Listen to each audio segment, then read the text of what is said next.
زرداری صاحب تو ہاتھ ملانے کی بھرپور کوشش کرتے رہے ہیں نا کہ پی ٹی آئی کے ساتھ ان کا مفاہمت ہو جائے، میری عرض سن لینا، مفاہمت ہو جائے، اور یہ امجد اقبال صاحب کے بقول یہ ان کی ایک سیاسی حکمت عملی تھی، دیٹس ویری گڈ.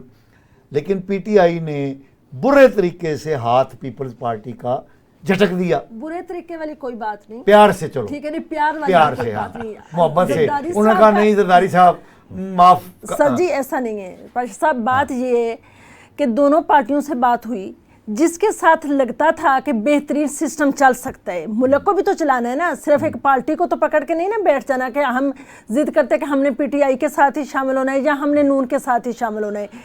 اصل میں یہ دیکھنا تھا کہ ملکی مفادات کس کے ساتھ بہترین چل سکتی ہیں. ملکی نہیں، پارٹی مفادات. نہیں زیادہ میں اقتدار میں حصہ کہاں سے مل سکتا ہے؟ پیپلز پارٹی ہمیشہ ملک کے مفادات کو دیکھتی ہے. نہیں وہ تو ظاہر ہے. پیپلز پارٹی کبھی اپنے مفادات کو یا دوسری پارٹی کے مفادات کو نہیں دیکھتی.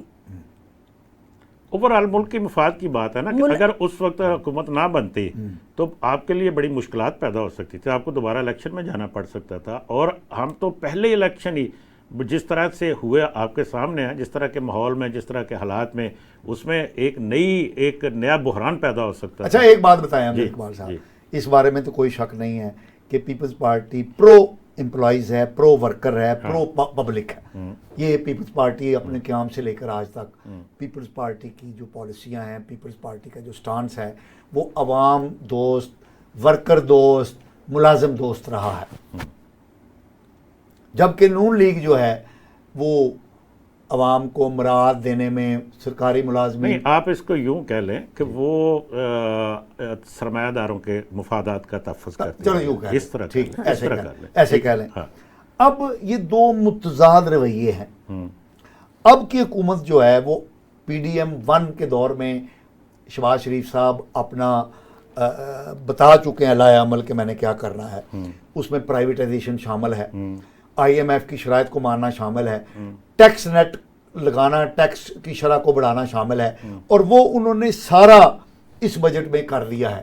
3,500 ارب روپے کے ٹیکس لگائے گئے ہیں، 3,500 ارب روپے کے. اور اس پر جو ہمارے پیارے وزیر خزانہ ہیں اورنگزیب صاحب، انہوں نے کل اپنی پریس کانفرنس میں کھل کے کہا ہے کہ کوئی انہیں اس بات پر، ہاں عوام کو تنگی ہے دیکھیں گے، ٹھیک ہے، اس پہ انہوں نے کسی ہمدردی کا اظہار نہیں کیا ہے. اور پھر نجکاری کے حوالے سے موجودہ حکومت اپنی ترجیحات اپنی پچھلی حکومت میں طے کر چکی تھی کہ ہم نے سوائے اسٹریٹجک جو ادارے ہیں، ایسٹس ہیں، ان کے علاوہ ہر چیز کو بیچ دینا ہے. جبکہ پیپلز پارٹی کلیئر ہے کہ نجکاری اس ہمارے مسائل کا حل نہیں ہے. اچھا میں آپ کو دو چیزیں آپ نے کی، ایک تو نجکاری کا آپ نے ذکر کیا، ایک بجٹ میں ٹیکسز کا ذکر کیا، ایک آئی ایم ایف کا ذکر کیا. 3 چیزیں ہیں نا، مجھے باری باری تینوں کے اوپر ہم، اور ویسے یہ ایک ہی بنتا ہے آئی ایم ایف. نہیں اس کو تھوڑا سا اس طرح سے کر لیں کہ پرائیویٹائزیشن کرنے کا یہ آج کا نہیں ہے. یہ آپ کو پتہ پہلے بھی کئی دفعہ یہ ٹرائی ہو چکی لیکن ناکام ہوئی، پھر ناکام ہوئی، تھوڑا تھوڑا کر کے ہوتا ہے. جیسے آپ پی ٹی سی ایل کا ذکر کر لیں یا اس طرح کے 2-3 اور ادارے کہہ لیں، یہ ہو گئے ان جھٹکوں میں، تھوڑا تھوڑا کر کے ہوتا رہا. اب یہ چونکہ فائنل تھا، ابھی جیسے آپ یہ کہہ سکتے ہیں کہ جی کہ ایک پی اے ای کی نجکاری کی ڈیلے سے، کل میں دیکھتا تھا 820 کروڑ 820 یعنی 8 ارب 20 کروڑ روپے کا نقصان صرف ڈیلے سے. یہ 820 ارب روپے کا نقصان اس کو پی اے اے کو ہو چکا، یہ صرف نجکاری ڈیلے کرنے سے. یہ تو ایک حقیقت ہے. میں ایگزیکٹلی کروڑ یا ارب میں تو مجھے کافی سارا. معاملہ یہ ہے کہ پیپلز پارٹی کا موقف یہ ہے کہ جی کہ یہ اس کو پیورلی آپ پرائیویٹائز نہ کریں. میں نے شروع میں ابھی آپ بات کر رہے تھے امپلائیز کے حوالے سے اور سرمایہ دارانہ نظام کے حوالے سے. پیپلز پارٹی کا موقف یہ ہے کہ جی آپ اس کو پیورلی آپ سیٹ کے حوالے نہ کریں، ان اداروں کو آپ ان کی پرائیویٹ پبلک پارٹنرشپ کے اوپر اپ کریں. اس میں یہ وہ سسٹم ہے جو اس وقت چائنا میں موجود ہے.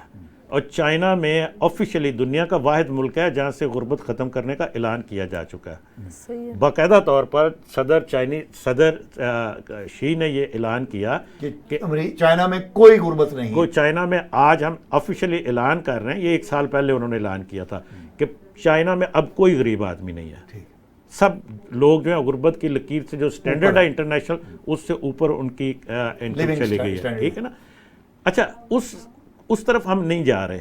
اس وقت ہم ان کا پھر پیپلز پارٹی نے تو بلاول نے جو ان کے جو منشور تھا، جو الیکشن منشور تھا، اس میں ایک پوائنٹ تھا، آپ غور کیجئے گا اس پہ، وہ یہ تھا کہ ہم نے 10 وزارتیں ان کو فیڈرل کی جو 10 وزارتیں 10 محکمے ہیں جو وزارتیں باقاعدہ ان کو ختم کرنا ہے. اس سے انہوں نے کہا جی کہ تقریباً 900 کروڑ کا یہ فائدہ ہوگا بجٹ اپنا سرکاری خزانے کو. ٹھیک ہے. اور 1,000 ارب کا 1,000 ارب کا، ٹھیک ہے، یہ فائدہ ہوگا، بچت ہوگی، سیونگ ہوگی.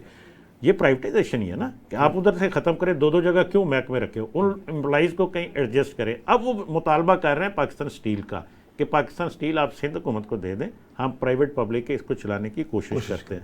باقی محکمے جو ہے وہ پرائیویٹائز ہو رہے ہیں، اس کو یہ ہوتے رہیں گے. اس میں اس کی وجہ یہ ہے کہ جتنا نقصان ان اداروں کی وجہ سے ہو رہا ہے، اس میں 2 طریقے ہوتے ہیں نا. ایک تو آپ اس کی مینجمنٹ کو بہتر کرتے ہیں. اچھا ہم اس کی تفصیلات میں نہیں جاتے. آخری سوال، شارٹ جواب. یہ جو جماعت اسلامی حق دو عوام تحریک چلا رہی ہے مہنگائی کے خلاف، اس کو کیسے دیکھتے ہیں مختصر؟ ٹھیک ہے، پبلک رابطہ عوام مہم ہے. نتیجہ نکلے گا کچھ؟ اس کا نتیجہ کیا نکلنا ہے؟ اس کا دیکھیں، یہ رابطہ عوام مہم ہے ان کی، جماعت اسلامی کی. اچھی بات ہے، وہ حافظ نعیم صاحب کا یہ سٹائل ہے. کراچی میں انہوں نے بڑی لمبی کیمپین چلائی. لیکن ایک چیز میں آپ کو بتاؤں، آپ جب ہم باقی جماعتوں کو کرٹیسائز کرتے ہیں، جماعت اسلامی کے ان کو بھی یہ غور کرنا چاہیے کہ وہ اپنی اس ساری پچھلے 8-10 سال کے اندر جتنی بھی ان کی کیمپین رہی ہے، مستقل متحرک رہے ہیں، لیکن اس کو آپ ووٹ میں کنورٹ کیوں نہیں کر پائے؟